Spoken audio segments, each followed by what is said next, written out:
Welcome to my new vlog. আজকে আমি তোমরা বুঝতেই পারছো আমি একটু অসুস্থ রয়েছি, তো আমি শর্টস ভিডিও এখন দিতে পারছি না। তো ছোট ছোট কিছু ভ্লগ বা ডেলি লাইফ ভ্লগের সাথে আমি তোমাদের সাথে থাকতে চাই। তো তোমাদের সাথে প্রথমেই যেটা আমি শেয়ার করি সেটা হলো আজকে দেখো, সকাল থেকে আমার শরীরটা খুব খারাপ। আমার মামস হয়েছে, ডক্টর দেখাতে গিয়েছিলাম। তো ডক্টর বলল যে মামস হয়েছে, খুব যন্ত্রণা ব্যথার মধ্যে থেকে সারাদিনটা কাটছে দেখো। আর আজকে সকাল থেকেই ওয়েদারটা ঠিক এমন হয়ে রয়েছে। গালের বেশিরভাগ অংশটাই দেখতে পাচ্ছ কানের নিচ থেকে পুরো ফুলে রয়েছে। মানে এই সময় এরকম হবে মানে সত্যি আমার কোনো ধারণা ছিল না। ডক্টর বলল 21 ডেজ মতন এরকম অবস্থায় থাকতে হবে। তো যাই হোক, তার মধ্যে থেকেই থাকার চেষ্টা করছি। খেতে অসুবিধা হচ্ছে, ঘুমাতে অসুবিধা হচ্ছে। স্নানটা সেরে নিলাম। তো আজকে মার আসার কথা আছে আমাকে দেখতে। শরীরটা এতটাই খারাপ যে দেখতে দেখতে দুপুর হয়ে গেল। আমার উনি চলে এসেছেন। এভাবে দাঁড়িয়ে ওর আসাটা দেখাটা একটা মজাই আলাদা। আমি ওয়েট করছিলাম সকাল থেকে কখন আসবে, তো চলে আসলো। ওর একটা ছোট্ট ভিডিও করছিলাম, বুঝতে পারছিল, যার জন্য হাসছিল। যাই হোক, গালে যন্ত্রণা নিয়েই তোমাদের দুপুরটা কাটিয়েছি। মার জন্য ওয়েট করছিলাম, মা কখন আসবে। ওয়েদারটা মেঘলা হয়ে রয়েছে, আর কি ভালো লাগছিল না। সবই আনন্দ হচ্ছিল, সবই ভালো লাগছিল, আবার কিছুই ভালো লাগছিল না যন্ত্রণার জন্য। আকাশটা মেঘ করে রয়েছে। তো ঘর দুয়ারগুলো একটু গুছিয়ে নিলাম, পরিষ্কার করে নিলাম যতটা পারলাম। মা এসে গেছে ইতিমধ্যে। খুবই ভালো লাগছিল কালকের দিনটা। ওদিকে আমার আরেক মা দরজার দিকে দাঁড়িয়ে রয়েছে ছাতা নিয়ে। তো সবাই অ্যাট লাস্ট ঘরে বসলো, চা, আড্ডা, একটু গল্প।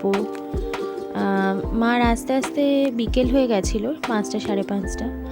তো তারপরেই একটু চা জলখাবারের আয়োজন করা হলো। আমার দুই মা কথা বলছিল বসে। এখানে আমার বড়মশাই, আমার বাবা, আরেকজন এসেছিলেন আমার মাসি। সন্ধ্যাবেলার দিকে সন্ধ্যা দেওয়ার পরে মানে আমার শাশুড়িমা সন্ধ্যা দিলেন। তো তারপরে একটু ছাদের দিকে যাওয়ার ব্যাপার হলো। তো আমি নিচেই দাঁড়িয়েছিলাম, ছাদে একটু ঘোরাঘুরি করছিলাম। তো আমাদের অ্যাকচুয়ালি টপ ছাদে অনেক গাছ আছে, তো সেই গাছগুলোকে দেখার জন্য মায়েরা উপরে গিয়েছিল। তো আমি নিচেই দাঁড়িয়েছিলাম, দেখতেই পাচ্ছ অন্ধকার রয়ে গেছে তখন। তো আমি নিচেই ওয়েট করছিলাম সবার আসার। সবাই ওপরে চলে গেছিলো।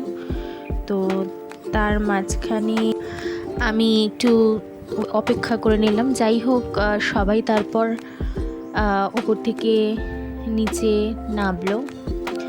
ওপরে কিছু গল্প গুজব আলোচনা মায়েরা সব করার পরে নিচে নামলো। তো নামার পর কিছুক্ষণ আমরা কথাবার্তা বললাম, আড্ডা দিলাম নিচে দাঁড়িয়ে।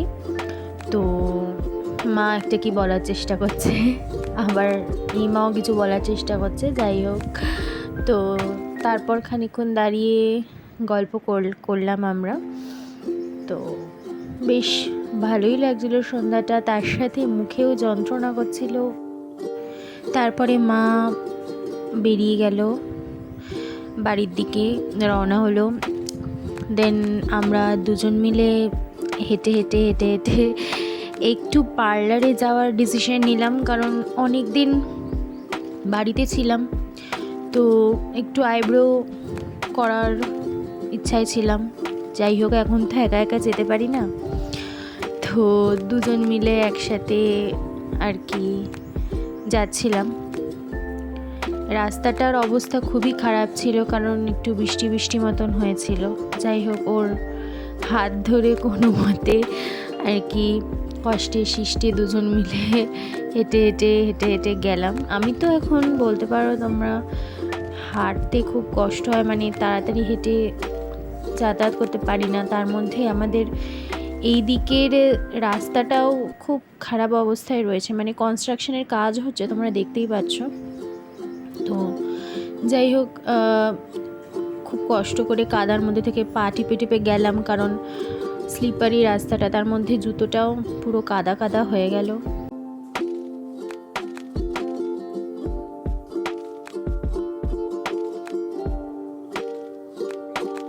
এখানে দেখো সেই ইউটিউবার বিরিয়ানি, আমাদের অবন্তিপুরের এদিকটাতেই ওরা ওপেন করেছে নিউলি, তো তার পাশ থেকেই আমাকে আর কি যেতে হয়। সানি ঋতিকা নিউ বিরিয়ানি যে দোকানটা ওদের, তো তার পাশ থেকে গেলাম। কিন্তু বিশ্বাস করো খুব কষ্ট করে হেঁটে হেঁটে গেলাম, কিন্তু মানে কাজের কাজ কিছু হলো না। মানে জানি না মানডেতে এরকমভাবে ক্লোজ থাকে কিনা। তোমরা দেখো বেশিরভাগ দোকানই আমি এখানে দেখতে পাচ্ছিলাম ক্লোজড, আর দুর্ভাগ্যবশত আমার পার্লারটাও ক্লোজড ছিল। তো কষ্ট করে আইব্রো করার চিন্তা নিয়ে এসেছিলাম, পার্লারটা জাস্ট বন্ধ ছিল, হলো না। আমরা দুজন দোকানের সামনে দাঁড়িয়ে রয়েছিলাম, তারপর দুজন চলে আসলাম হাত ধরাধরি করে। যাই হোক, এসে দেখলাম মা বসে রয়েছে। তারপর আমরা সবাই মিলে একটু ছাদে গেলাম। পুরো অন্ধকার, সারফেসটা ঠিকঠাক কিছু বোঝা যাচ্ছে না। তারপর অনেকটা রাত হয়ে যাওয়াতে আমরা ছাদের গেটটা বন্ধ করলাম। আমার হাজব্যান্ড সব কিছু বন্ধ করে তালা দিয়ে দিল। দিয়ে দেওয়ার পরে খিদে পাচ্ছিল, নিচে চলে আসলাম। মা এখানে খুব কষ্ট করে ফোন ঘাটছে, বুড়ো টুরু কুচকে কি দেখছে বুঝতে পারছি। রাত হয়ে গেল, বাড়ির মেন গেটটা বন্ধ করতে নিচে নেমেছিলাম আমার হাজব্যান্ডের সাথে। তো তারপর গেটটা বন্ধ করলাম, ও গাড়িটা তুলে ফেললো ঘরে। আশা করছি তোমরা এইভাবে আমার পাশে থাকবে, সব সময় আমাকে সাপোর্ট করবে, আর খুব তাড়াতাড়ি তোমাদের একটা সুখবর দিতে চলেছি। এখনের মতন টাটা, দেখা হবে নেক্সট ব্লগে।